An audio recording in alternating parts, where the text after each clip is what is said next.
Members, good afternoon. It is time and there is a quorum. I call to order the meeting of the panel on Constitutional and Affairs. Item 1 on the agenda, information paper issued since the meeting on the 16th of June, 2025. No paper has been issued so far. Item 2, items for discussion at the next meeting. The list of outstanding items for discussion and list of follow-up actions have been sent to members. The next regular meeting will be held at 2:30 p.m. on Monday, 15th of September this year. About the agenda items for the next meeting, I will discuss the matter with the government, and when we have a decision, we will invite the Secretariat to notify you. Item 3. Practical arrangements for the 2025 Election Committee Subsector by-elections. Item 4. Practical arrangements for the 2025 Legislative General Election. 2 papers have been submitted by the administration. The Secretariat has prepared a background brief. I will now invite the government officials to come in. Since the nature of the 2 items are similar, according to the administration's proposal, we will have a joint discussion on the 2 items.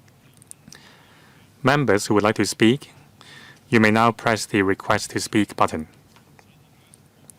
In a moment's time, I will read out the names of the members who have pressed the button and also the time allotted to each of you. Secretary, ready when you are. Chairman, members, as we all know, on the 7th of December, we will have the Legislative General Election, and before that, on the 7th of September, we will have the Election Committee Subsector by-elections, or ECSS by-elections according to the law, to fill out the vacancies of the electors for nomination and voting in the process. The 2 elections are extremely important for the Hong Kong SAR, especially after improvements of the electoral system in 2021. And in 2023, we have improved the district governance system and reformed the district council structure. So far, we have successfully implemented the principle of patriots administering Hong Kong. There is good interactions between the administration and legislature, which contributes to the ushering in of the new stage of prosperity. Now, the 2 elections by the end of the year are important for the success of one country, 2 systems and the continuous success of our stability and prosperity. We attach great importance to the 2 elections.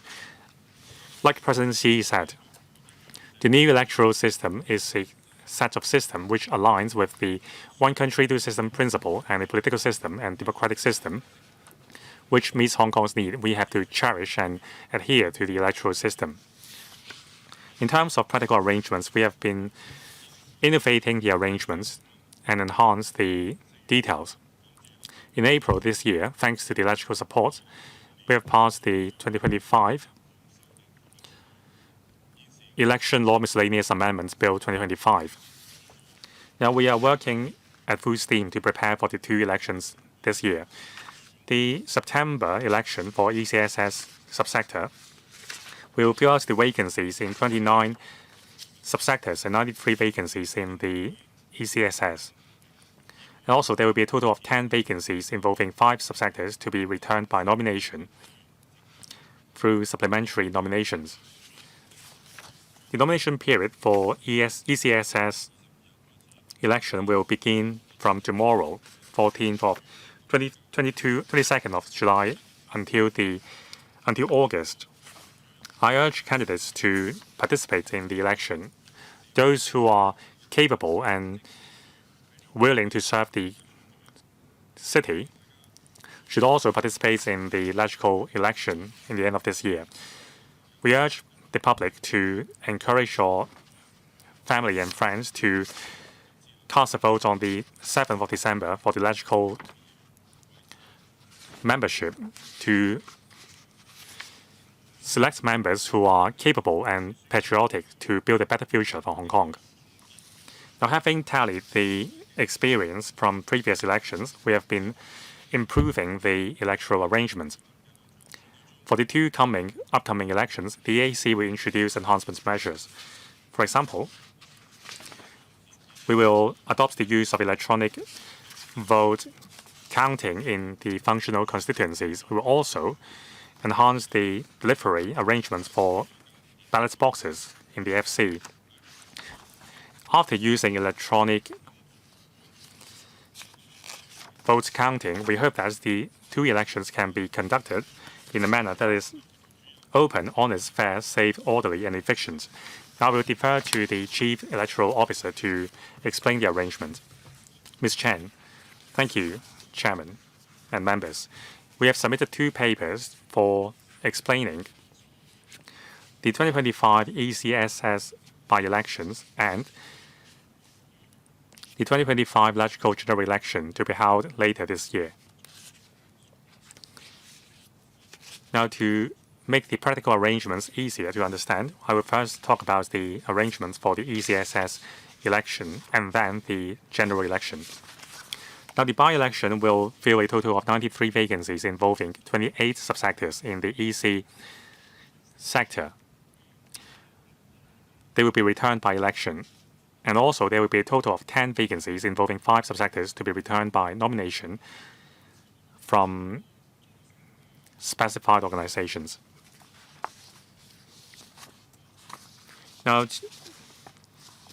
in order that the election can be conducted according to the latest register, according to the Electoral Legislation Miscellaneous Amendment Ordinance 2025, we have published the final register for electors today on the 21st of July. The nomination period will be between today and the 4th of August.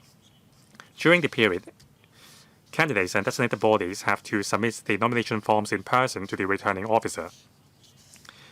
If the number of seats to be returned exceeds the number of electors in the subsector, then the electors will have to vote on the 7th of September.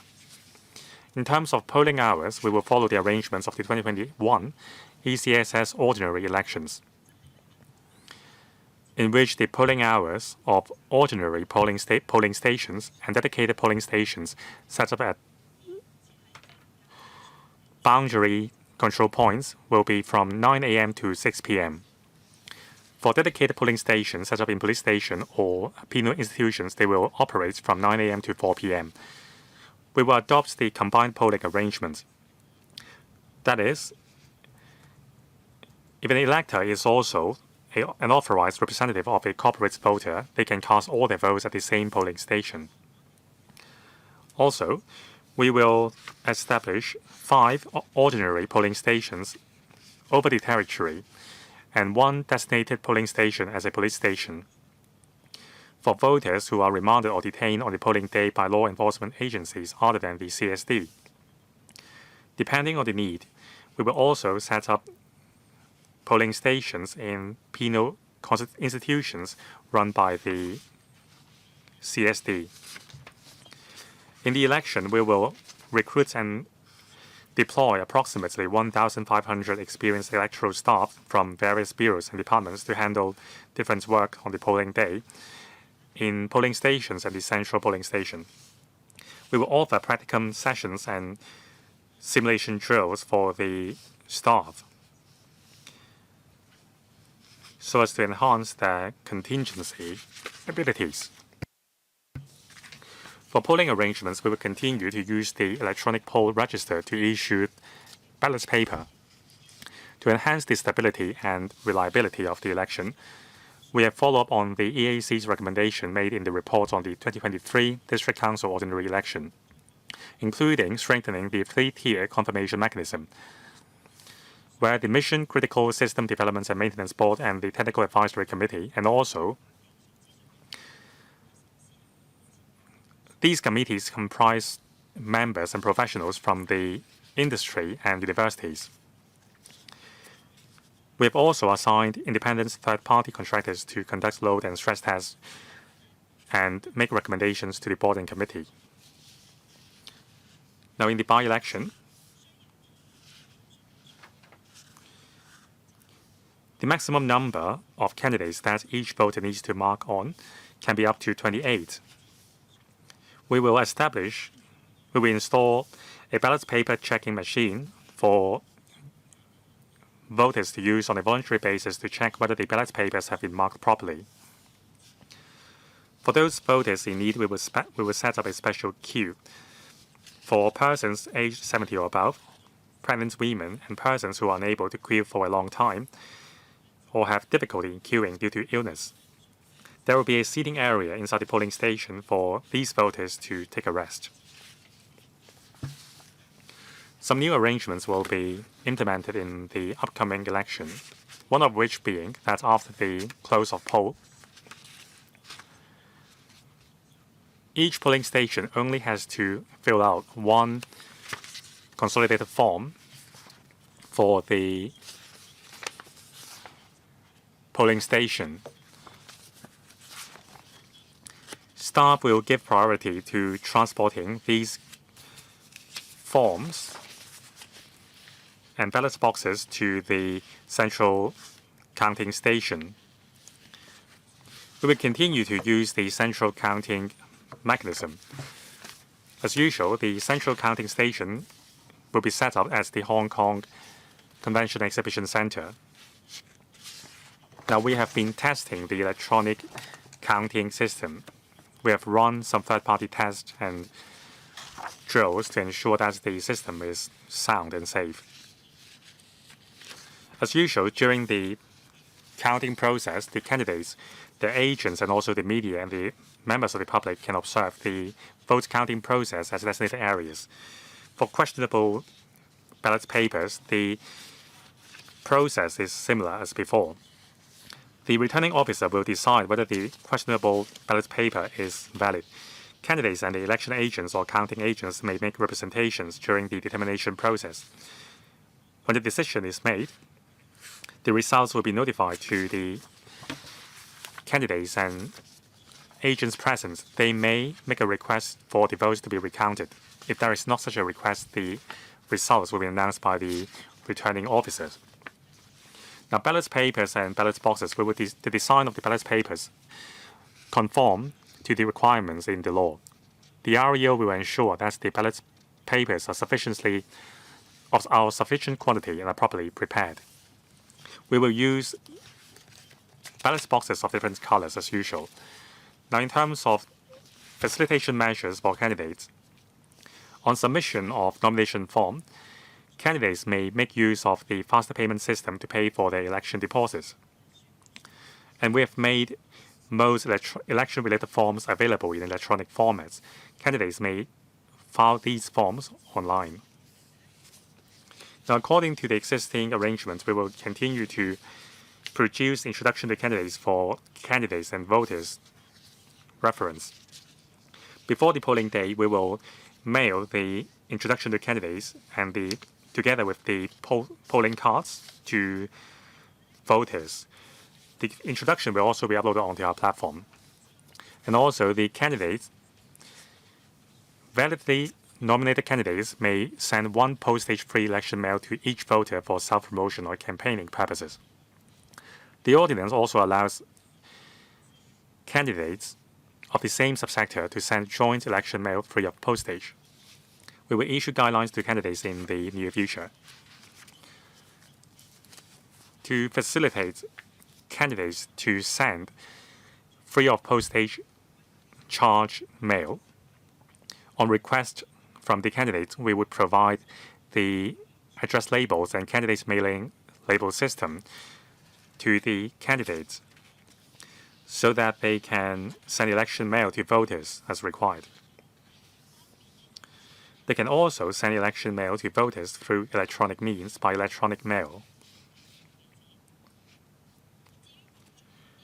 To protect the personal data of voters, the system will alert candidates to use voters' personal information properly. such as using the blind carbon copy function to prevent inadvertent disclosure of voters' email addresses.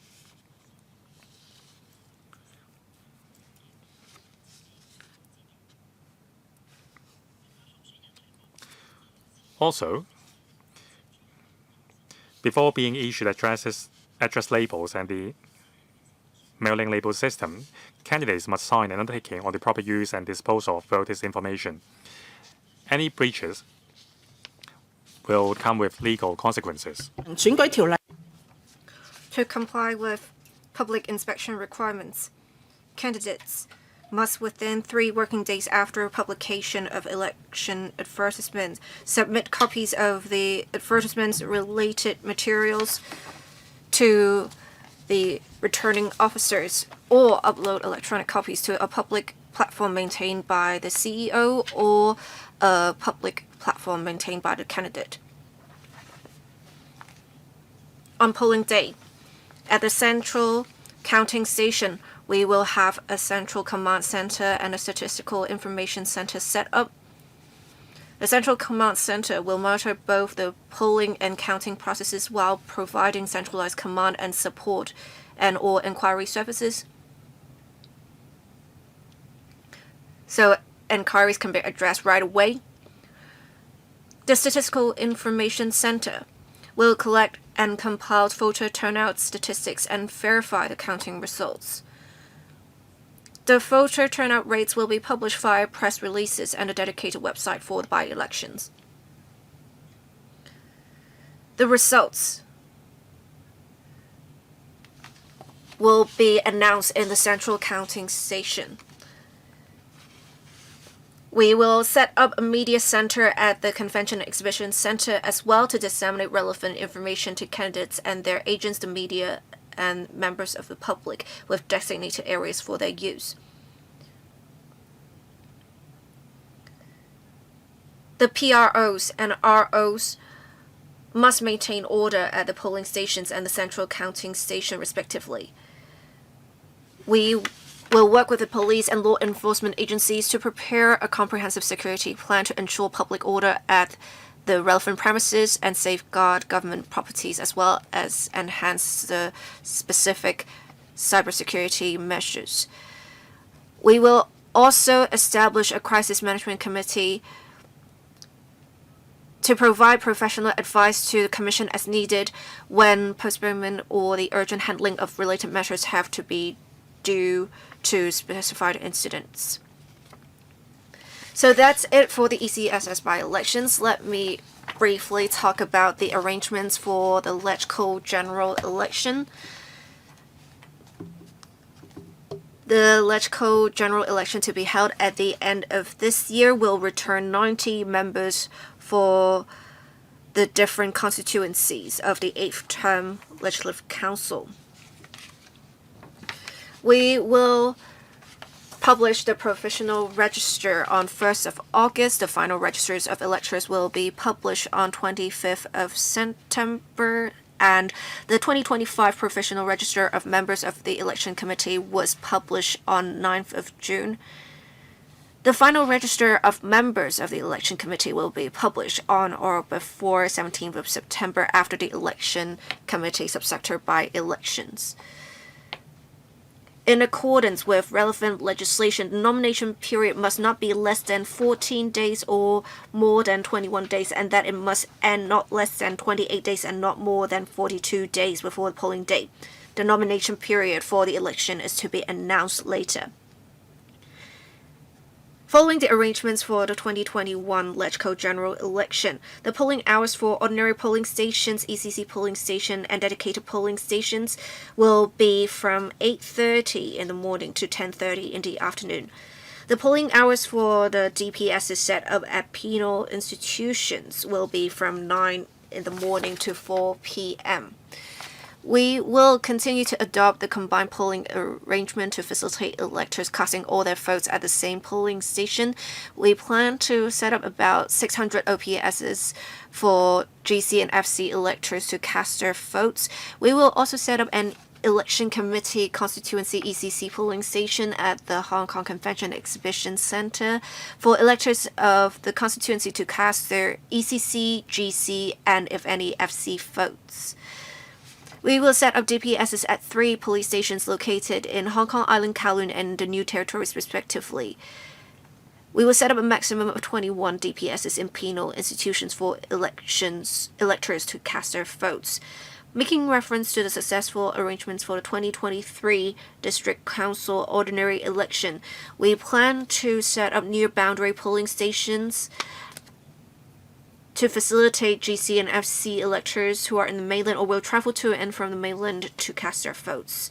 To ensure orderly operation of the arrangements, we plan to require electors to complete prior registration.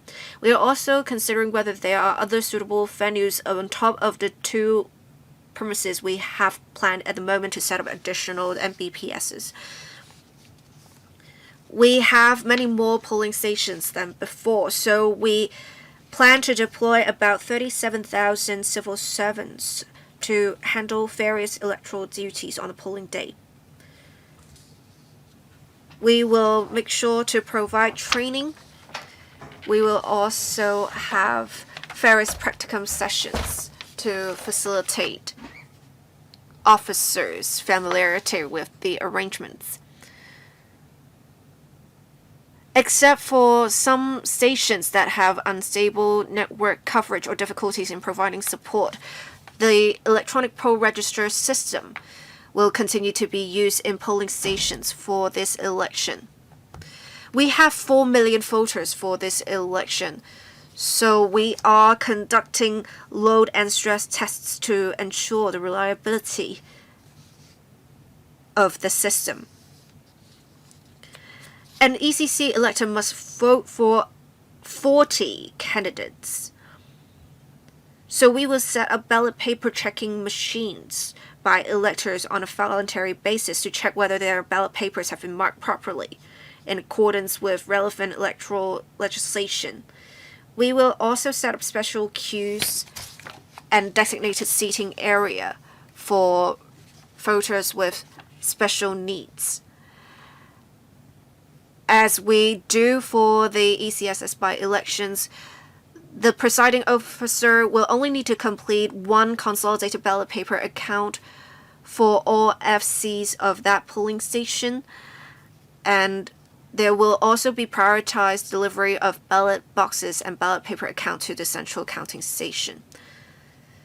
First, for geographical constituencies, the counting arrangements will involve electronic counting machines.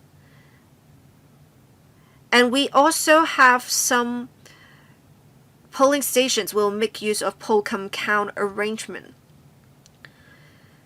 For the DPS's ECC polling station and small polling stations, their ballot papers will be delivered to the main counting stations for counting, and counting will be conducted manually.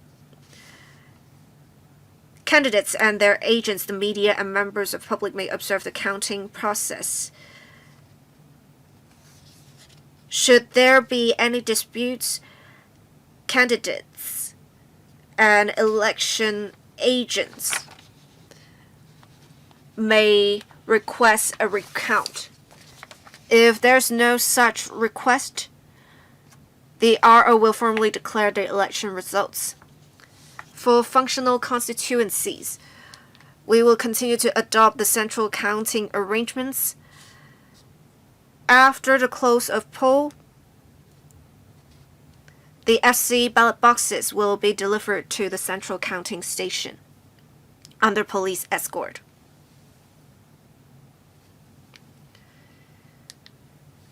We have completed the procurement procedures for the e-counting system for the functional constituencies. We are currently doing preparatory work, including system testing, workflow design, and staff deployment to ensure the accuracy and reliability of the entire counting process.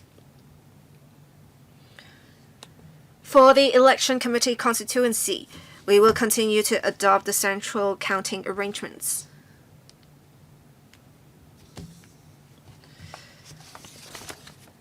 As for determination of questionable votes and the counting arrangements are mostly the same as before, so I won't go into details here. The ballot boxes to be used will be blue, red, and white for the different constituencies. Ballot papers will also be printed in colors corresponding to the ballot boxes.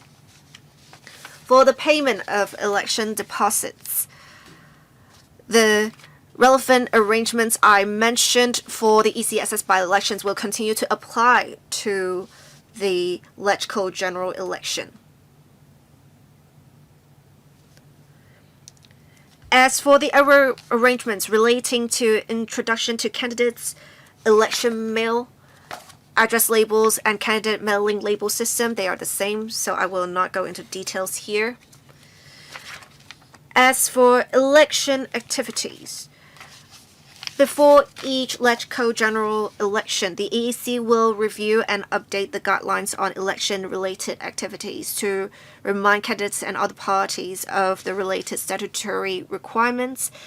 On 3rd of July this year, we launched a public consultation on the proposed guidelines for the LegCo general election this year. The consultation period will end on 1st of August.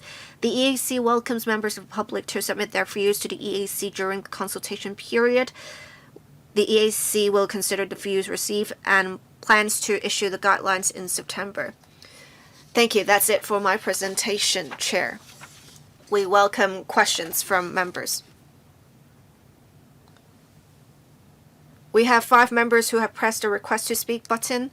Let me read out the order in which members are going to speak. Mr. Tang Fei, Dr. Tek Shi-yun, Mr. Eric Yim, Mr. Chen Yung, the Deputy Chairman, and Professor Priscilla Leung. Questions and answers included. I'll assign a 5-minute time limit. Mr. Tang Fei.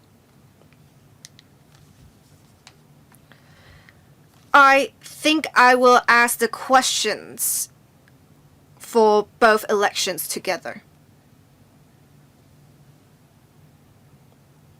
I appreciate the efforts of the administration so far to prevent any potential incidents. We have seen you make use of more technologies. I have seen multiple media reports about LegCo general election, but there is limited awareness on the ECSS by-elections. It is only now that we know how many vacancies are to be filled, roughly. Will there be specific publicity on the ECSS by-elections? This election is essentially a warm-up exercise for the LegCo general election. If we have a good voter turnout in September, I believe that will be good publicity for the LegCo general election. So we need to do well in that.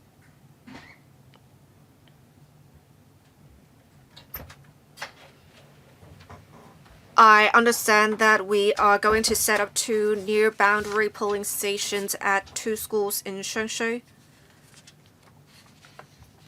For people in Hong Kong coming back from the mainland, they don't need to vote at the near-boundary polling stations. They can just vote at their polling stations, that is the ones close to their residential addresses. So how many do you expect will need to vote at the near boundary polling stations, and how many of them will go back to their specific residential addresses polling stations? Thank you. Secretary, thank you. As I've mentioned in my opening remarks, the government attaches much importance to the 2 elections. It affects the success of one country, 2 system and good governance. So we really need the 2 elections to be conducted smoothly. We encourage the relevant electors to actively vote and participate in the election so as to elect their representatives to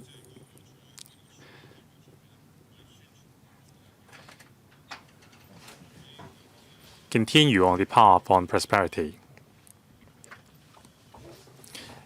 Now, about by-election, the nomination period will start tomorrow. In terms of announcements of public interest on TV and also online, the publicity campaign has already started.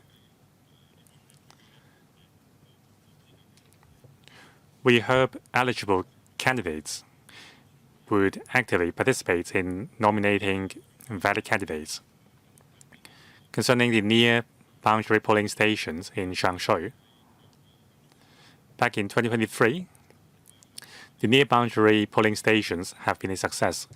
More than 10,000 voters chose to vote in those two polling stations. In the end, the actual turnout was around the same figure, 10,000. That was a time when the epidemic was still rampaging. We have gathered experience from the past experience, so we will continue to operate those two near-boundary polling stations in Shangshui. Mr. Tang Fei is right. Some Hong Kong residents who return to Hong Kong may choose to vote in their own original constituency. So we can't foresee the actual usage of the near-boundary polling stations, but we will still offer the convenience measures all the same. On that day, some members of the public may have to make a round trip in the same day, and time would be too tight for them to return to their own district to vote, so they may also register to use the near-boundary polling stations. Concerning whether a similar arrangement will be implemented for other areas, we are considering that option. We have to find a location convenient to members of the public crossing the border. Any follow-up questions? Next, Dr. Teck Chi-Yun. Thank you, Chairman. I also have two questions on the logical general election. First, electronic vote counting system. Now, we really want to see the system being put into use. We are a high-tech city, but we still haven't implemented electronic vote counting. That's a joke. Now, software has been purchased. Now you're conducting tests and formulating contingency plans. So, Secretary, for the general election in December, are you 100% confident that we can have electronic vote counting for functional constituency? Can you make that your objective? Now, since electronic counting system is new, there may be errors, so we need a backup plan. So for electronic vote counting, very few human helpers are needed. But if there are errors, there must be a team of human staff to take over immediately. So will you make any plan for that, and how much would that cost? And second, if there are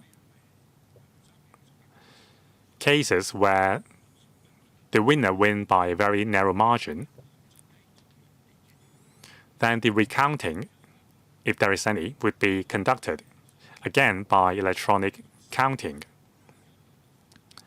So is there a legal basis for such a recount? Can the candidates question the accuracy of electronic vote counting and request counting by hand. Can the returning officer deny that application and still count the votes electronically? Would that make the result subject to judicial review? Now, I know we are not chasing after a certain percentage of voter turnout, but still a high voter turnout rate is important for the representativeness of electoral. Now, the voter turnout for electoral general election has dropped from 50% to 30% on the last occasion. I know there are different reasons, but we need a mandate in the electoral. So can the Secretary study why some people choose not to vote and formulate targeted plan to encourage these voters to come out? Now, in the past elections, I have no doubts about the extensiveness of your publicity efforts. But what about a more targeted campaign to focus those hidden voters? Does the Secretary have any idea to increase the voters' turnout by 5% or even 10%? Secretary. Thank you, Chairman. Thank you, Dr. Tick, for your questions. In the upcoming electoral general election, we will use electronic vote counting system. As Dr. Tick said, the technology is mature.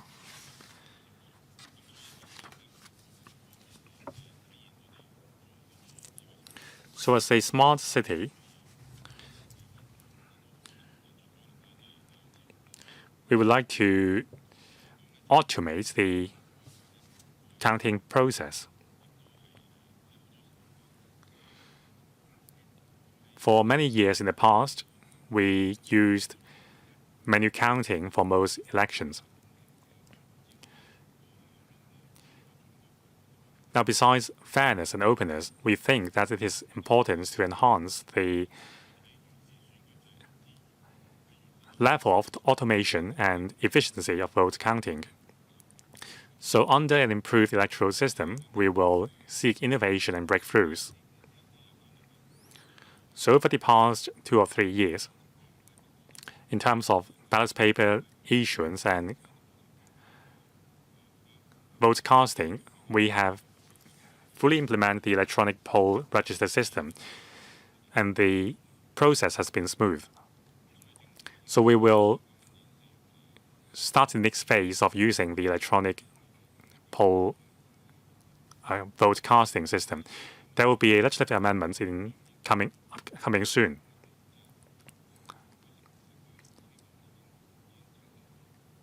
Now we have already selected a contractor. The hardware and the software has been developed. Now the contractor is conducting tests on the system. Very soon, I intend to invite electoral members to pay a site visit to see how the machine actually works. I look forward to hearing your views. So what I can say is, for the upcoming electoral general election, we will use electronic vote counting for the functional constituencies. Of course, we will have a plan B. As this is a new system, to ensure the vote counting process will not encounter any error and impedance, we will formulate different backup plans. Besides the main counting system, we have a backup system. If the main system fails, we will activate the backup system immediately. Only when both systems fail will we fall back on manual counting. Dr. Tick's scenario has been considered by us, indeed. Now, frankly speaking, the probability of both systems encountering a failure is very low, but still, it can happen. So we will still make a backup plan. We will strike a balance in this. If both systems fail, we do have a team of human staff members to step in. But of course, the team would not be as large as the conventional team. We will implement a flexible arrangement and redeploy manpower to step in to ensure that the vote counting process is not paralyzed. On voters' turnout, as I've said on many occasions, voter turnout is affected by many factors. Pragmatically speaking, it is not realistic to set a target, but it doesn't mean that we will not try to boost the voter turnout rate. Through publicity, education, and explanation, we will make the public aware that the upcoming elections are important for the long-lasting success of one country, two systems, and also the prosperity of Hong Kong as a whole. It's in everyone's benefit to participate in the voting process to select someone who can represent you. So that's our overarching objective. Now, besides extensive publicity, we will also conduct targeted exercise to encourage specified groups of voters to come out to vote. We will tailor-make the message for different groups of voters to encourage active voting. Any supplements? No. Mr. Eric Yim. Thank you, Chairman. Here, I thank the government for making so much preparations for the two elections by the end of this year. I have three questions. First, the combined voting system, the combined polling arrangement. Now, for many reasons, there are always invalid ballots every time. So for invalid votes cast, the candidates would request a recount. So under what conditions can the candidate make such a request, or can the candidate just make this request no matter what? Usually it is only when there are not so many votes and that there are a high number of questionable votes that the candidates should ask for a recount. Now, about polling hours, there are two sets of operating hours. One is until 10:30 p.m. and one is until 4 p.m. So in the past, there has been an incident where just before the close of polling, a long queue appears in front of the polling station. So if the situation happens again at certain polling station, can the presiding officer extend the polling hours appropriately so that all queuing voters can cast their vote? 3, voting arrangements in penal institution. Now, as the administration said, there can be a maximum of 21 designated polling stations in penal institutions. Now, these are special institutions where candidates have no access to. So for eligible electors in these penal institutions, how can they get to know the political platform of the candidates? Will they be given access to the internet or other platforms to read the political platforms, the election platform of the candidates? Can we make available electronic means to these electors in penal institutions so that they can receive the election materials from the candidates so that they can cast their votes with knowledge. 3 questions. 個問題。 Thank you, Chair. Thank you, Mr. Eric Yim, for your questions. Mr. Eric Yim asked a question about recounting of votes. Dr. Tik Chi-yun actually touched on this issue as well. Due to time constraints, I did not respond to the question then. Let me now give a response. In the counting process, actually after the publishing of the results, if necessary, a request can be made for the recount of votes.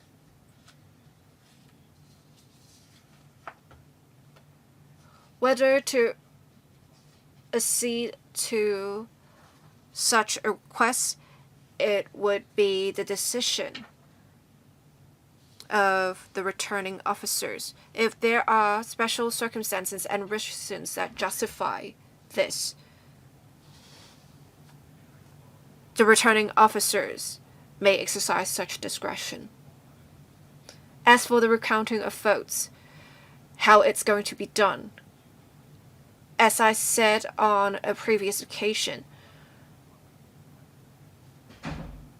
we will make use of electronic counting for the recounting of votes, unless there are special circumstances that shows that there is something wrong with the counting process, and the returning officers agree that it is the case. We will use manual recounting. It is because manual recounting will be more complex and takes much longer. We will try to make use of electronic counting as far as possible, unless there are circumstances that suggest the counting machines have failed. And it is only when the ROs agree that it is the case that this will happen.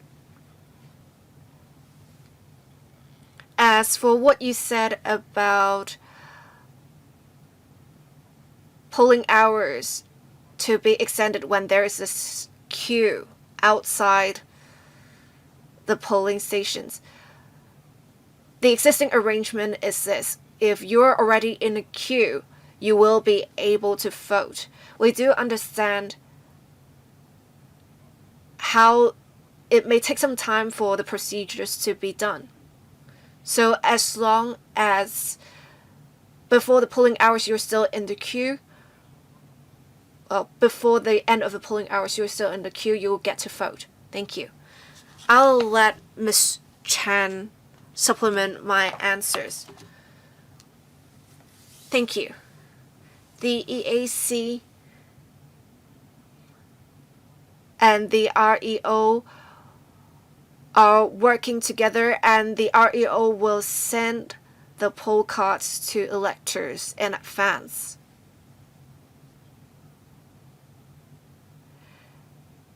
If electors wish, they can amend their addresses to penal institutions' addresses, and the poll cards can then be sent to the penal institutions. But of course, that would hinge on whether the electors have changed their addresses in this way. Before polling days, we will ask the Correctional Services Department how many voters there are in the institutions, and we will publish such information on the dedicated website for candidates' reference. Mr. Eric Yim, if there are inquiries from candidates, what channels can they go through to conduct inquiries? Or for the electors, if they're in penal institutions, how who can they go through in asking questions? Well, I guess they have to go through correctional services institutions. Thank you. I have a question. So is it the case that candidates and agents will deem ballot papers to be invalid?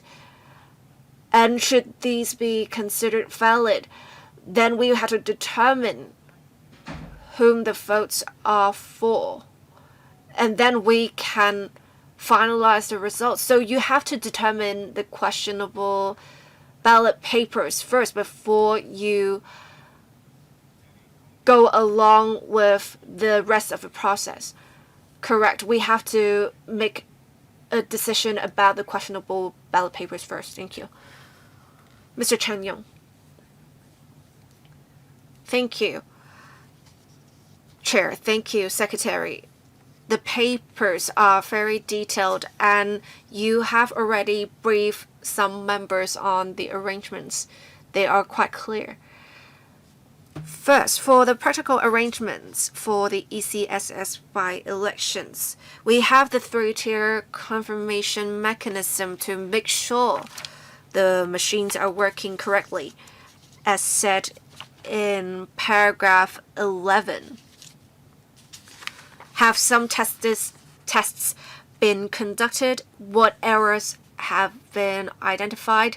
Have you conducted the tests with reference to anticipated circumstances? For the ECC by-elections, from what I understand, there will be 5 polling stations. Where are they? Will they be spread across the territory? I also want to ask about publicity arrangements. These are ECSS by-elections, but so we will have a limited pool of electors, but we still need good publicity. And I think last time we had a pretty good publicity campaign that has great coverage. Can we also tie in the publicity campaigns of this by-elections with the electrical general election so that people will be aware of both elections that are about to take place? Thank you. Secretary. Let me first answer. Well, actually, let me ask the EAC officer to answer the question on counting machines later. When I responded to Mr. Eric Yim's questions, I already mentioned this. Publicity is very important. Electrical general election is widely publicized, just like what we did in the 2023 District Council ordinary election. We want to have good coverage, and we have the success of that election to rely on. We will first hold the ECSS by-elections. We also attach great importance to the by-elections because the vacancies filled will mean for the people that are going to vote in the electrical general election in the election committee constituency. We are doing publicity work online, offline, as well as in the communities. We want to make sure in different sectors we will have a good turnout.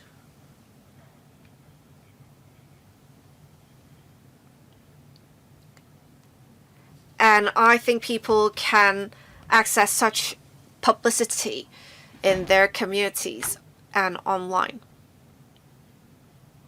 But of course, the scale of the publicity campaign will be different from that of the electrical general election because the electrical general election is a territory-wide election.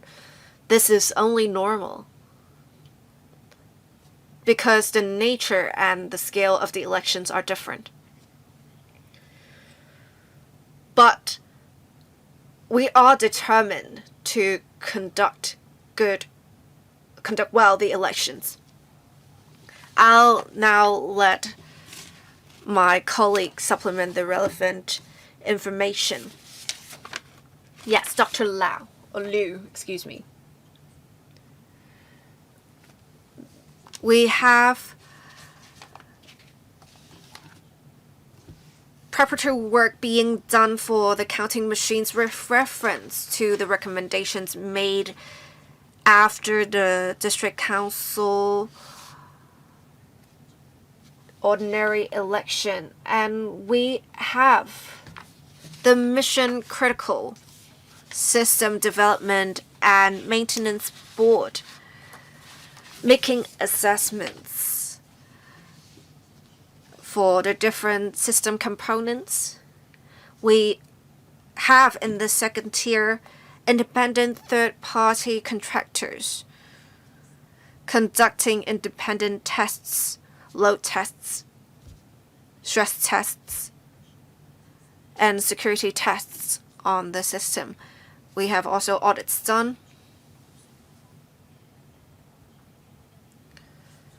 For the by-elections, the mission-critical systems are being tested and audited. We are making good progress so far. The three-tier confirmation mechanisms, third tier, would involve the technical advisory committee, basically scrutinizing the finalized assessment results.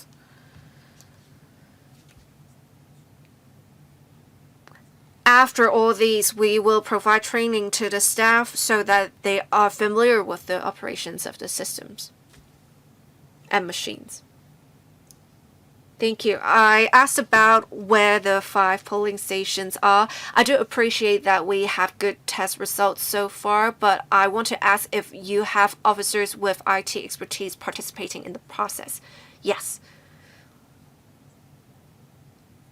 The Mission Critical System and Development and Maintenance Board have IT experts in their membership. We also have officers from the Digital Policy Office, as well as experts from the academia providing professional advice to the EAC. Where are the 5 polling stations? Can you answer that question? For the 5 polling stations of the by-elections, they will be close to MTR stations. They should have a large space. We have some locations in mind, Central Library, Kowloon Park, so that we can hold the by-elections in accessible locations. We want to have the polling stations in Hong Kong Island, Kowloon, and New Territories. They will be spread across the territory. Dr. Terry Liu, you said earlier that tests are being done. You're now in the second phase, essentially. Are these only computer simulated situations instead of having people actually doing the counting work? Dr. Terry Liu, thank you. Chair, there are several tiers of tests. We have some simulations for stress testing the machines, but we have also with reference to actual past experience. We will have 9 hours of jobs lined up for the machines in the tests. So basically simulating the polling hours. We will also assess the cumulative impact of the jobs. We will then have another round of tests. Done at venues with simulated systems. Thank you. Next, Professor Priscilla Leung. Thank you, Chairman. There are 2 points that I welcome. First of all, the establishment of the Crisis Management Committee. So what kind of experts or members will be comprising this committee? And also, I like that there are some facilitation measures. Electioneering advertisements can be submitted within 3 days after they are put out, so many candidates will welcome this change. Now for the ECSS voting arrangements or ECC arrangements, and also designated polling stations in police stations. Why are there 2 different sets of polling hours? Now, for example, take me as an example. I'm responsible for the functional constituency and the ECC as well. So why don't we set the polling hours the same so that the supporting team can work more conveniently?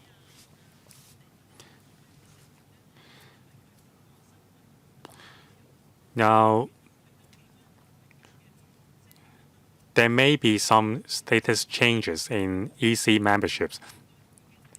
So by the close of the nomination period, has the list been updated to reflect the changes in the status?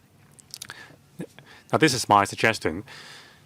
Having seen what happened in the DC election in Sham Shui Po, there were many voters who were standing outside, queuing up and could not cast a vote. So can we issue queue discs, issue them with waiting discs so that the voters can come back to vote when the system is back online? Secretary. Thank you, Chairman, and thank you, Professor Leung, for your questions. For the operational details, I will defer to Ms. Chan. Thank you, Chairman, and thank you, Professor Leung. Concerning the polling hours of DPS, is different from OPS because of security concerns of penal institutions. The CSD would prefer not to open the penal institution for so long. And also, the relevant electors incarcerated would be arranged to cast a vote in a staggered manner. Now, concerning the registration of ex-official or de facto members in the EC, we have been maintaining a close communication with the relevant organizations. When there are changes in the appointments of these organizations, we will reflect the changes immediately. And when we find some candidates not suitable for holding those positions, we will communicate with those organizations for changes.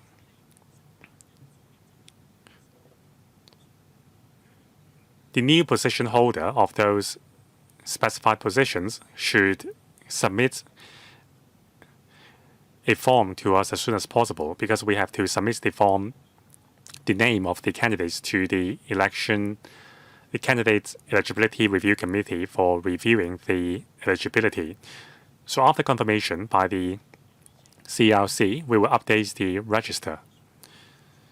So we are going to publish the final register soon. Afterwards, if there are more changes, we will still strive to update the register before the polling day. Concerning the Crisis Management Committee's composition, in that committee, besides representatives from the REO, CAC, and the Home Affairs departments, they are the ex-official members. We also have representatives from the Information Services Departments and even the Hong Kong Observatory. Finally, what if there are long queues outside polling stations? Can we issue waiting discs to the voters while we will study your suggestion? Did you say that there will be IT experts in the Crisis Management Committee? Yes, representatives from the Digital Policy Committee will be present. Just one more question. Can you update the register right before the polling day? If we can make it, since the application will have to be approved by the CERC, and then a written declaration will have to be submitted. So if all these have been completed, we can update the register. So if they do not take the initiative to update their membership, then there may be an error. We would be notified of any changes in the prescribed positions, so we will maintain a close dialogue with the relevant organizations. Dr. Sari Lee, thank you. I recognize the government's efforts in preparing for the 2 elections. The pressing task at hand is to consider how we can encourage voters' turnout in the short, medium, and long run, since we have ushered in the era of stability. Now, in terms of polling stations locations, in the past, when the government tried to borrow venues from schools, they would be rejected. I think the situation no longer exists. So can we have more polling stations to facilitate voters' turnout, especially for the legislative general election? I think this is crucial. So can we have more polling stations? Now, I wonder whether we can do this in the medium to long run. That is to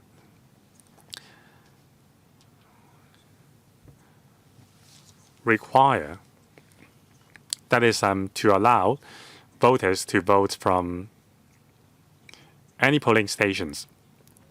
When the technology is not ready, I understand there is a need to require voters to go back to their own polling station to cast their vote. But with the technology we have now, we should allow voters to go to any polling stations of their choice. That would be most convenient for voters, and we can increase the voters' turnout by this.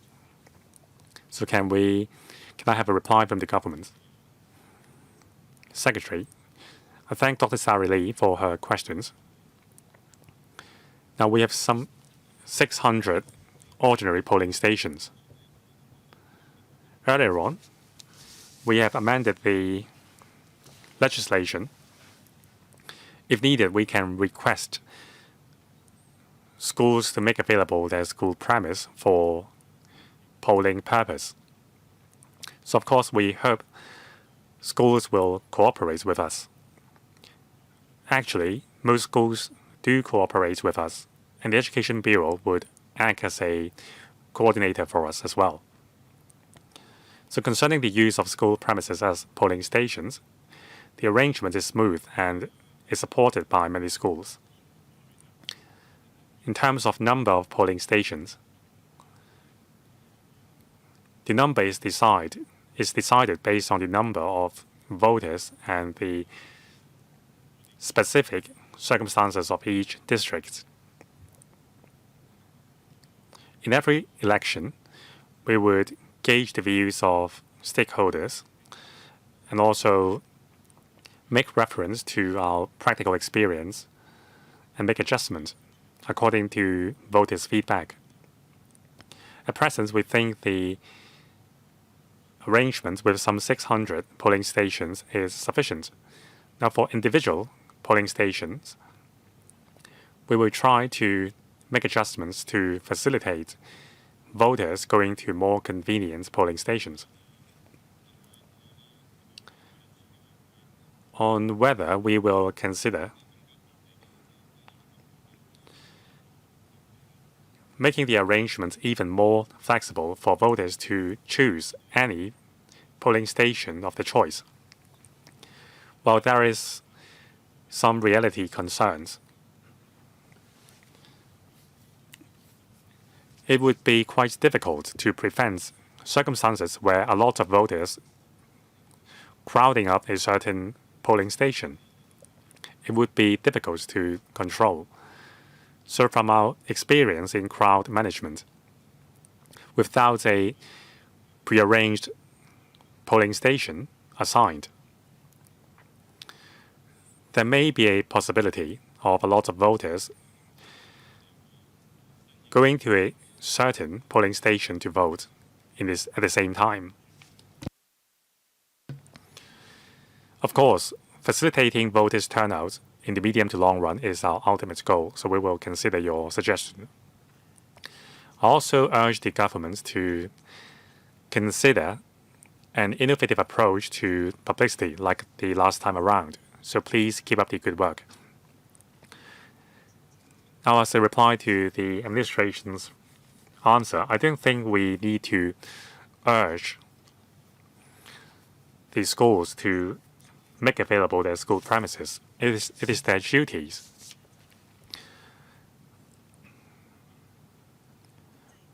And also, you said there are 600 polling stations, so it means that there is no increase. I'm not saying we have to increase for increasing sake, but for larger districts and when the conditions are there, we should consider making available more polling stations. In terms of crowd management,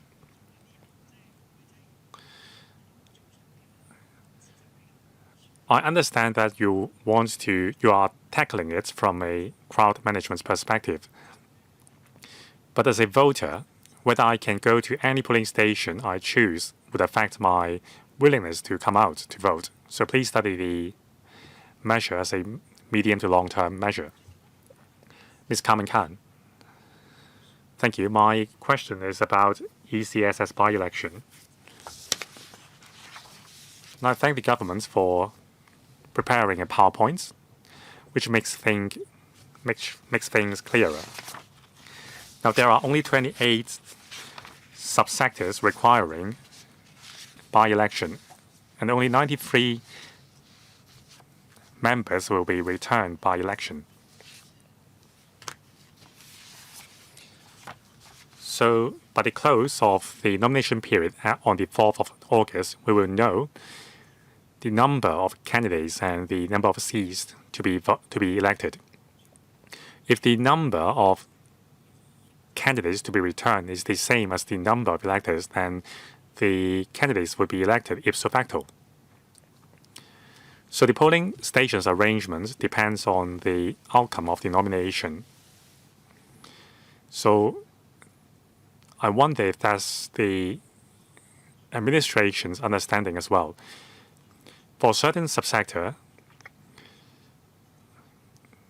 the candidates may be returned ipso facto, but we have to cater for any scenario. So I think we need to wait for the result of the nomination.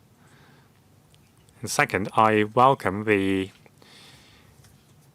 REO's explanation of the three-tier confirmation mechanism.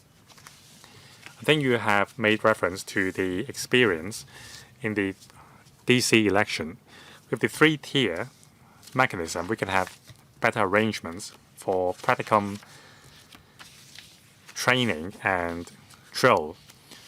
I don't seem to be able to find the membership of the two committees, the committee and board, under the system. That is the Mission Critical System Development and Maintenance Board and the Technical Advisory Committee. Can you tell us the membership of the two bodies? Third, the publicity for the national games and the legislative general election on the 7th of December can be taken forward together. There will be synergy between the two. So I support this as well because the timing of the two events are quite close. It's quite impossible to only start the publicity campaign for legislative general election after the end of the national games. So I'm also taking it from the perspective of facilitating voters' turnout. 主席， Secretary.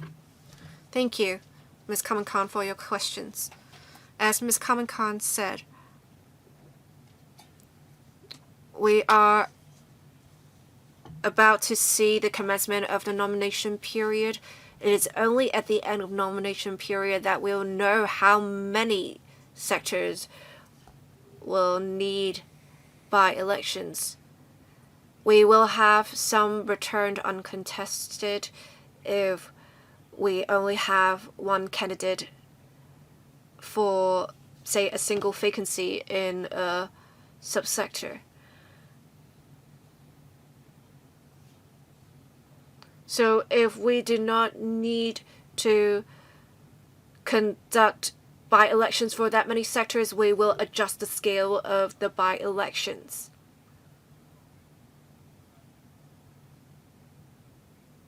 But I think it's unlikely that we will not need to hold a by-election at all.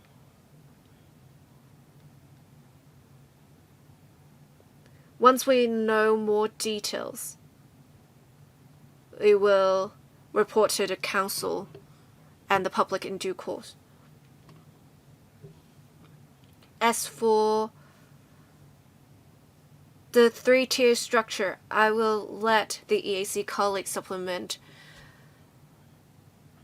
my answers by answering the questions later.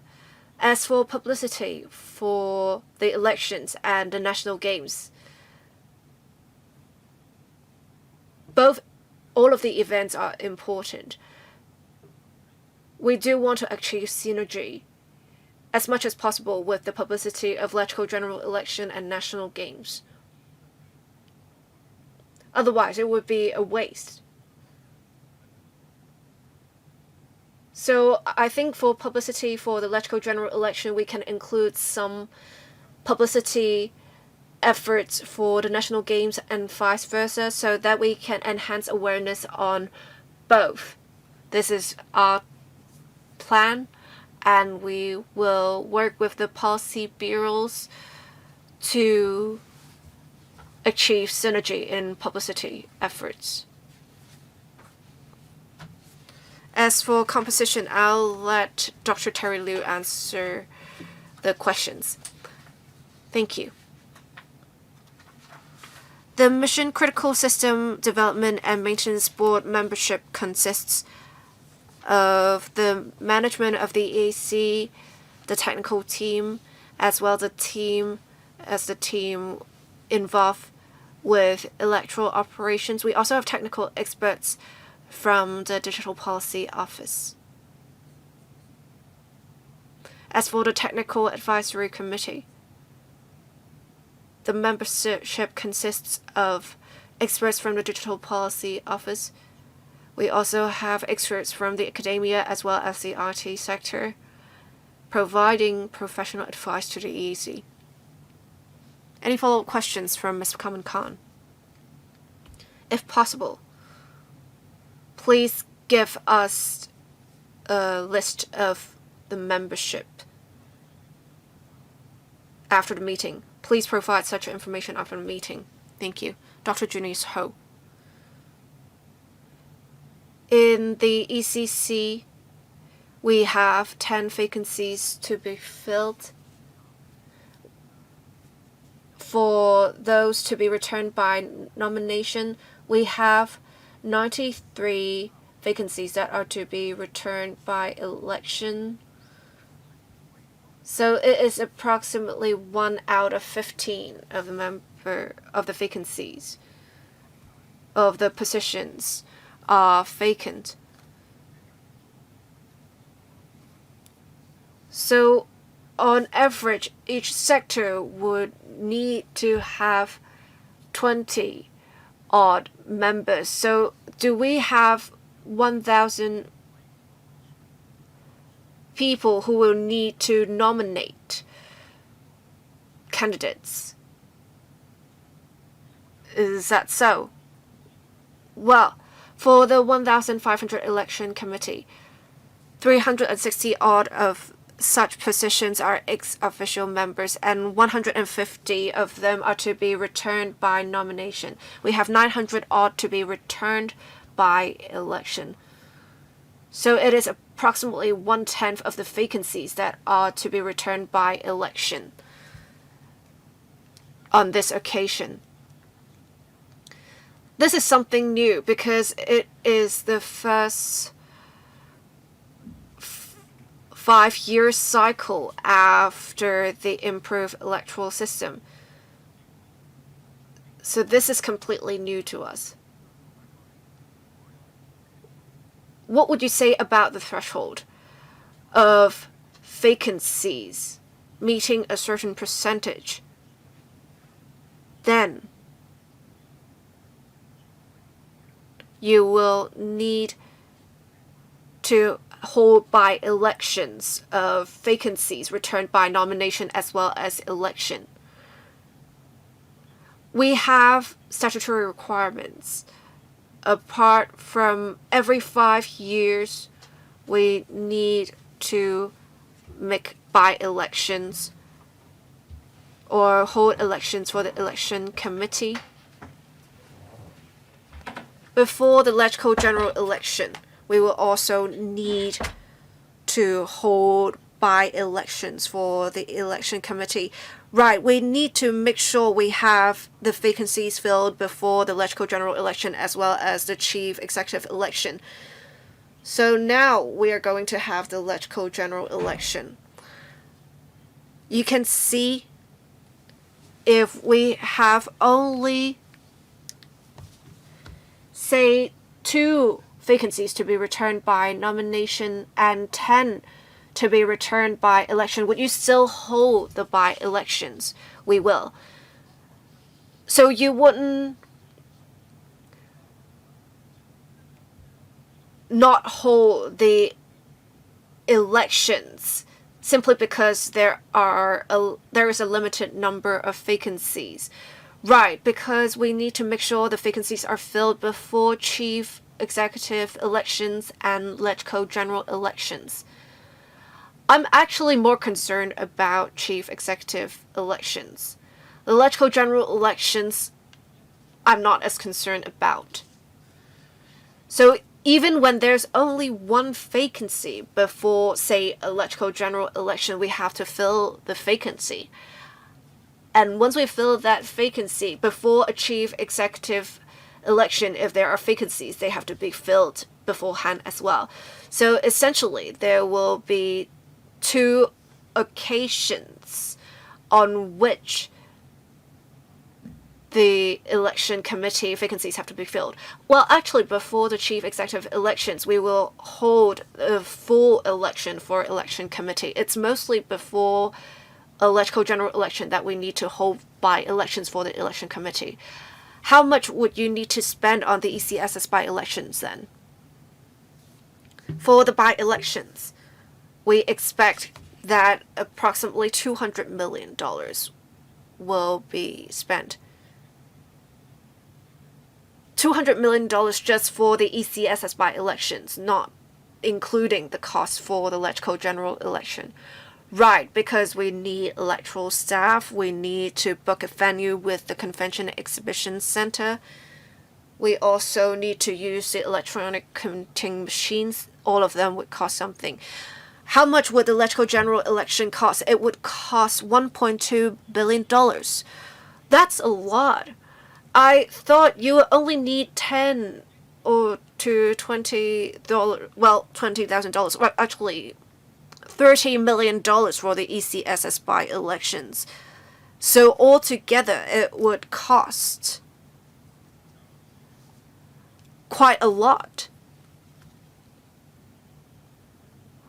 Well, let's put it this way. We should wait until we know how many vacancies have to be filled in the election committee, as Ms. Carmen Khan said. For vacancies that are returned uncontested, we will not need to hold by-elections. Oh, is that so? But I think with the different scales of elections, you will only need the similar arrangements, right? It seems that you can't save any costs with the scale of the by-elections being smaller. How much cost can you really save? Because filling 9 and 10 vacancies, regardless, you are spending $200 million. That's quite a lot. Well, I think $200 million is just the budgeted cost. It's not the actual cost. If they need to fill less vacancies by the by-elections, because some of the vacancies are returned uncontested, I believe there's room for lowering the cost. And for the actual money spent in future, we should have the figures for reference. Thank you. Mr. Kong. I note that the administration has to hold 2 elections in close concession. It is not easy. I do note the 2 papers provided by the administration. I want to ask about, in particular, candidate facilitation measures. I want to ask specifically about publicity online. It is allowed, but I don't see any facilitation measures in relation to these. We have received many printed materials for previous elections. I think to go green and to facilitate candidates, we should promote the use of electronic election advertisements that are free on platforms. I believe it may be hard for us to implement this for the 2 elections to be held this year, but in future, for election advertising on social media platforms, will we be more innovative so that we can do it better? Thank you. Thank you, Chair. Thank you, Mr. Kong, for your questions. We attach great importance to election advertisements. In the 2023 District Council Ordinary Election, we have been quite innovative in publicity. We have publicity work done in the communities at the Night 5 events.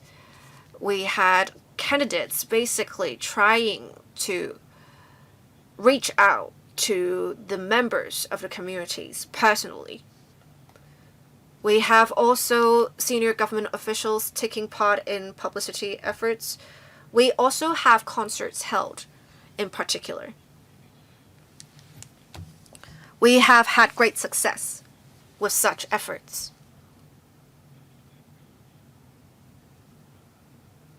We have young people making use of social media a lot. So we are trying to reach out to the younger voters through social media. This is our vision. We will try to be innovative in future with publicity work. Thank you.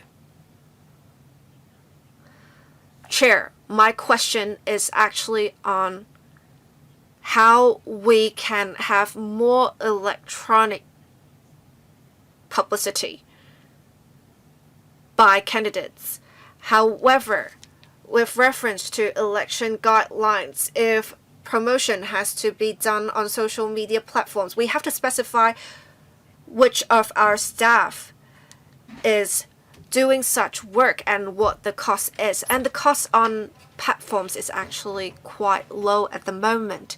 And if we talk about how much is needed for each exercise, it will be difficult. In future, for those that don't cost a lot or even for free, then we will have some more leeway. For those that would cost us, then we will still have to declare them as said.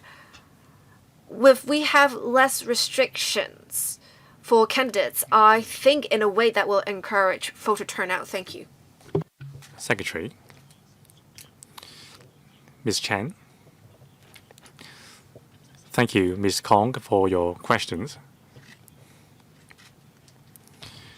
Concerning conducting electioneering on social media platforms and the cost declaration. Now, the ICAC has set a limit on election advertisements so that the candidates have a common and fair platform for conducting electioneering campaign. On whether it is a declarable expense, we will consult the ICAC on that point. On facilitating candidates to use electronic means to conduct electioneering and campaigning,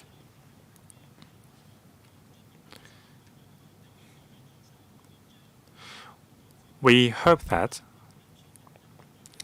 voters and electors would provide us with their email addresses so that we can convey the same to the candidates for electronic electioneering. Now let me follow up on the question. Ms. Chen said that using a free of charge channel on social media platform for election purposes may not be fair because now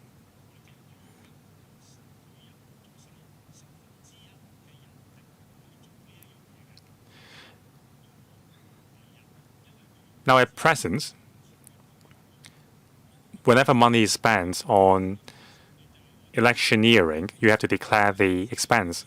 Now, engaging social media platform is like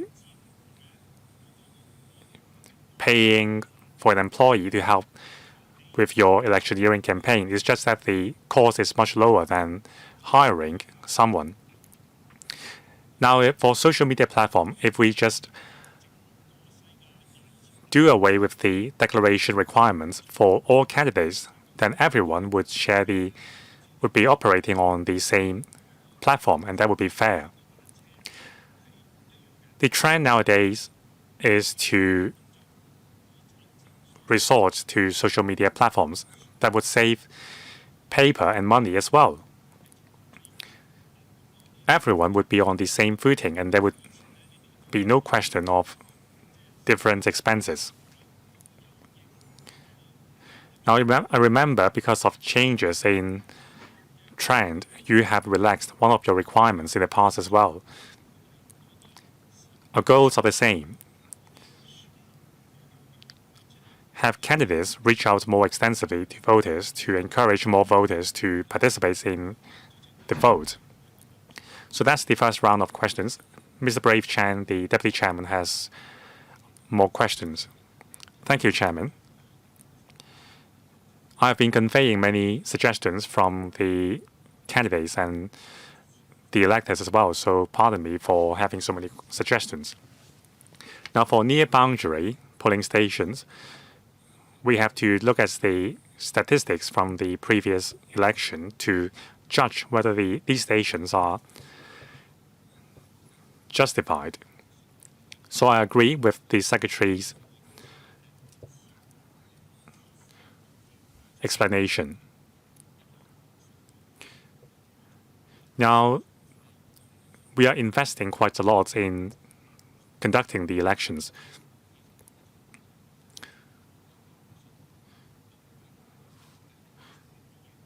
So if the equipment have been used smoothly in the first by-election, then on the 7th of December, the operation would be smooth. So in calculating the cost, the consideration should be based on both elections, but not just one. Now, in terms of using schools and kindergarten and so on as polling stations, these are schools using public money, so it's only natural for them to make available their premises as polling station. Now, I've heard some cases where schools refuse to make available their school premises, but actually their positions are very convenient. It's just downstairs of the housing estate. That would affect the voters' turnout. So I hope the government would step up its efforts to encourage more convenient premises to become polling stations. Now, although we have ushered the era of stability, there are still elements engaging in resistance overseas and also soft resistance locally. There are still some people urging voters to cast invalid ballot papers. So can we resort to publicity or even the law to ensure that our fair and open elections will not be affected by these insidious influences? Now, lastly, the civil service accounts for some 200,000 of the population. So can we encourage the entire civil service to come out to vote because they are the examples in the public realm? Can we encourage civil servants to lead by example to vote? That can enhance the mandate of the candidates returned. Secretary. Thank you, Chairman, and thank you, Mr. Brave Chan, Deputy Chairman, for your practical suggestions. Now, concerning the near boundary polling stations, Mr. Brave Chan is right. We are a pragmatic government. While setting up near boundary polling stations, we consider the cost effectiveness of this arrangement. Depending on the usage rates of the near boundary polling stations, we will decide whether to increase or decrease the number of these stations. Now, from the past experience, we think the polling stations in Shangshui has received sufficient turnout.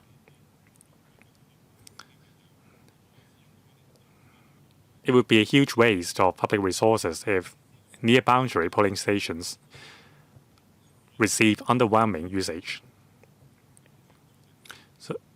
So that harks back to the question mentioned by the Chief Electoral Officer.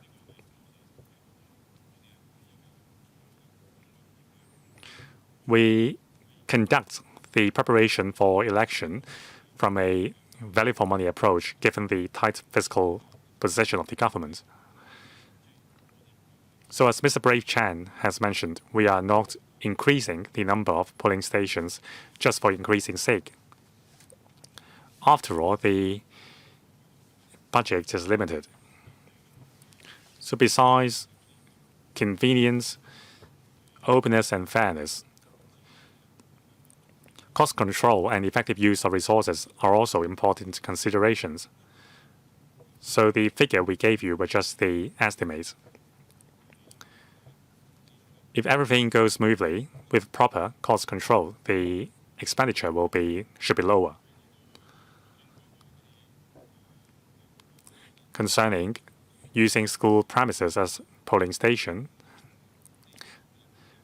the situation was also mentioned by Dr. Starry Lee. So we are now asking schools to cooperate. If they don't cooperate, we can invoke the law and request them to make available their school premises as polling stations. So we will first ask nicely without resorting to the law.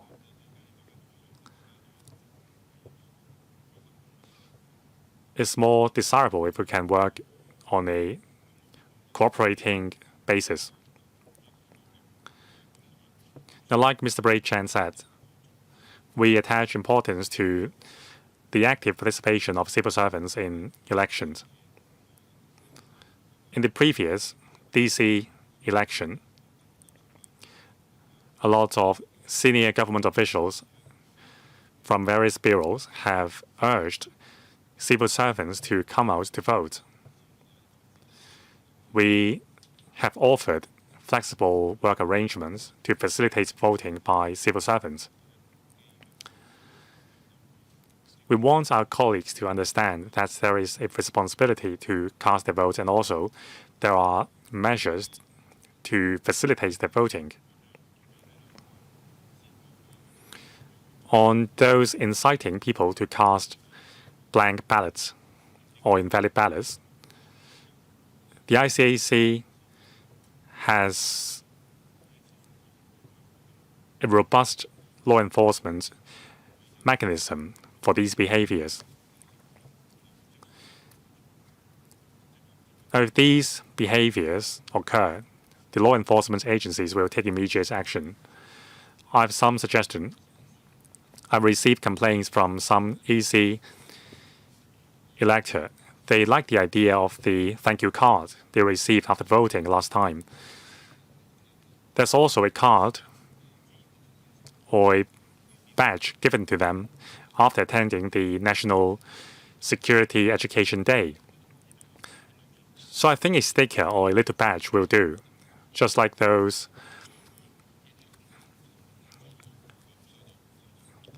stickers issued by charitable organizations. Ms. Carmen Can. Thank you. Now, the paper mentioned that on the 3rd of July, the public consultation for proposals in relation to arrangements of the electoral general election has started. So how will you announce the results of the public consultation exercise?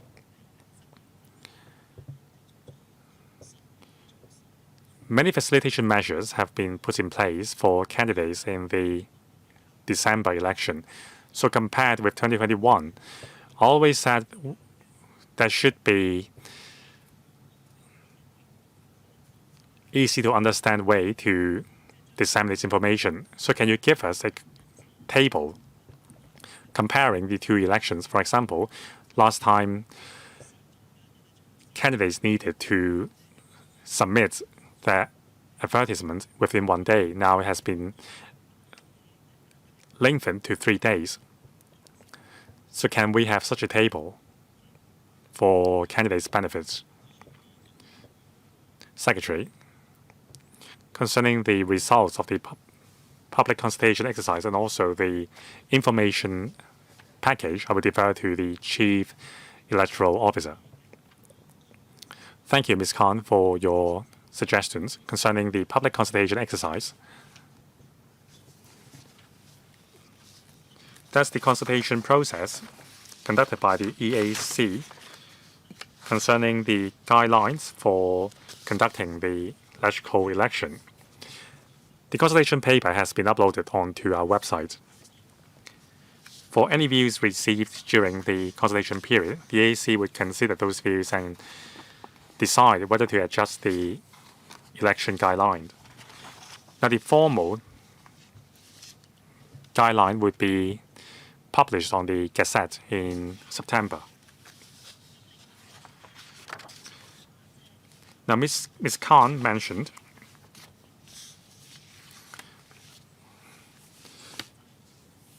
she wanted a summary of the differences between the two elections.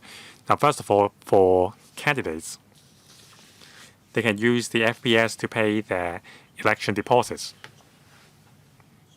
And also, most election-related forms have been made available in electronic forms, so that candidates may upload the filled-out forms through the online platform. And also, as Ms. Khan mentioned, after publication of election advertisements in the past, the inspection period was 1 day. Now it has been extended to 3 days. Concerning electors, we have also done some work. For example, polling station. We're now reviewing the locations of the 600 polling stations with a view to selecting places with good transport links and also a large area to facilitate voting.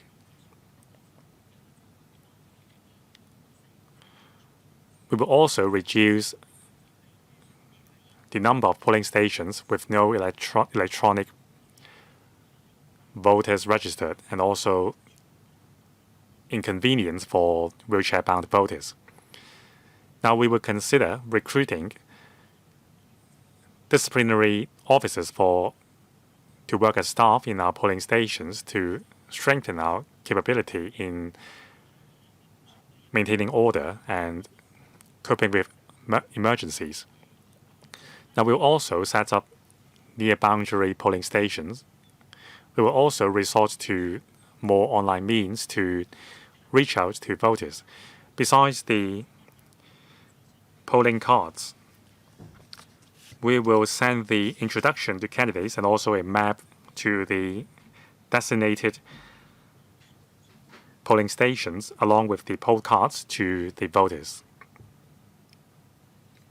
Instead of paper-based materials, voters can have access to these materials online. In terms of vote counting process, there are also some new measures to streamline the procedure for filling out the voting accounts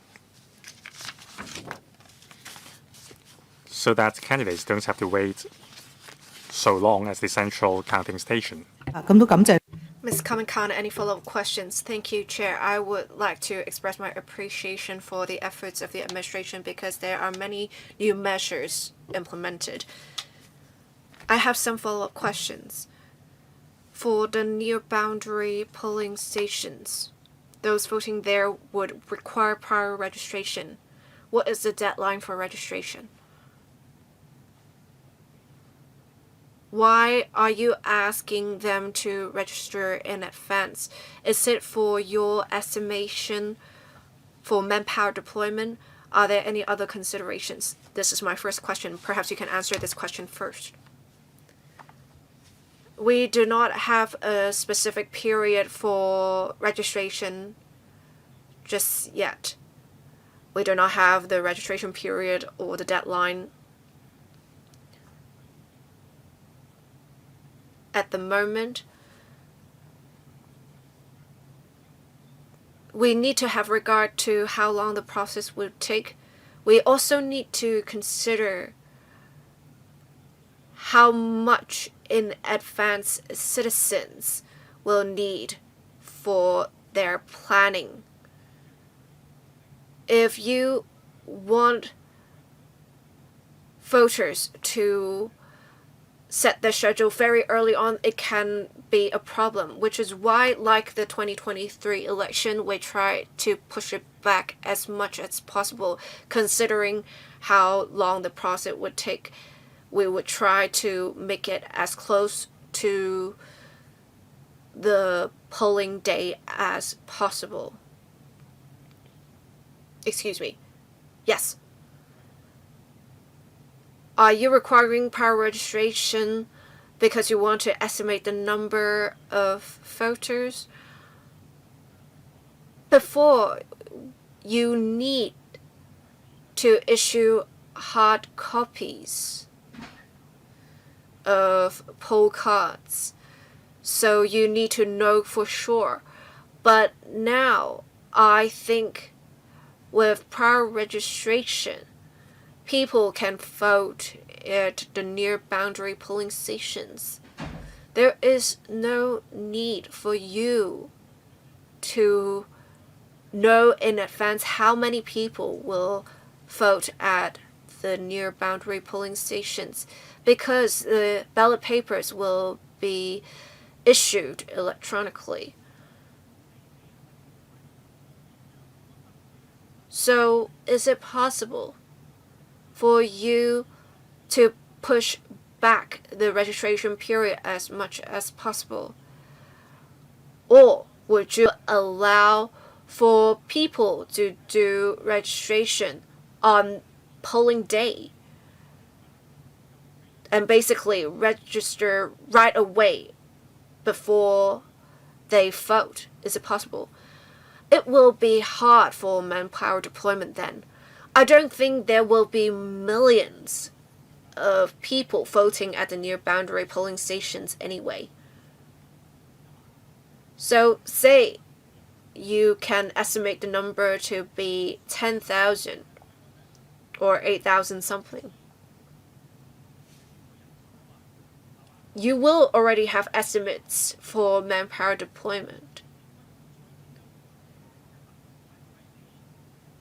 But I guess you also want to more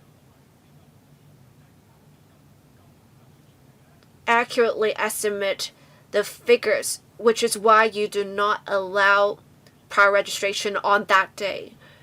Then, to do this, you should deploy more officers, or you can just set the registration deadline to be, say, several hours before polling day. I think it's all about striking a balance. How can we accommodate as much as possible voters who can't go to ordinary polling stations to vote and instead having to go to near boundary polling stations? We need to strike a balance. We shouldn't only excuse ourselves simply because we cannot deploy the necessary manpower in advance. I think since you haven't determined the registration period or the deadline, you can consider this. We have 30,000 odd civil servants that have to work electoral duties. And I understand that before you would arrange for them to go back to their polling stations to eat, and you will provide for transportation fare. Why don't you adopt the same approach for near boundary polling stations? If they want to deploy officers, it would be quite flexible, and it would mean for just 30,000 officers you have to accommodate for. We have also other agencies officers that would have long duty hours. Say for the police, you would allow for them to vote with the support of transportation fare as well as time for them to go back to their respective polling stations. Right now, you can accommodate the civil servants. Why not accommodate the general public as well? Even if you can't do it for the 2 elections this year, I think this is a direction you can take in improving the electoral arrangements further. Thank you. We do note the different suggestions made, including those made by the chairman. We want to provide more convenience. That's our target. We have considered how, for civil servants, they vote at their respective polling stations on polling day. If it's nearby, then they can still do that. But then in the end, the counting would have to have the ballot papers go back to the main counting stations. And if we have to transport all of these back to their respective main counting stations, for the general public, it may be difficult. For the near boundary polling stations, since we're using the electronic poll register system, it is technically feasible, but then we cannot estimate relatively accurately how many people will come. We want things to be conducted in an orderly manner. We need to strike a balance between that and potential confusion with more people. So it is about how we can strike a balance between the two extremes. We have considered the different factors. It may not be satisfactory for all at the moment, the arrangements, but we want to make sure elections are conducted in a safe and orderly manner. Please excuse us, since this is the direction we're taking at the moment. What about time for registration for near-boundary polling stations? We have already tried to push it back as much as possible for the previous election. We'll see what we can do on this occasion, but as I said, there are pros and cons with each option. We need to carefully weigh up the different options. As it involves many people, we need to be prudent. Please understand this, Chairman. All right, that's it for today's discussion. We have had 12 rounds of members speaking. So we'll end our discussion of the items today. The last item is any other business. There's no other business. Meeting adjourned. Thank you.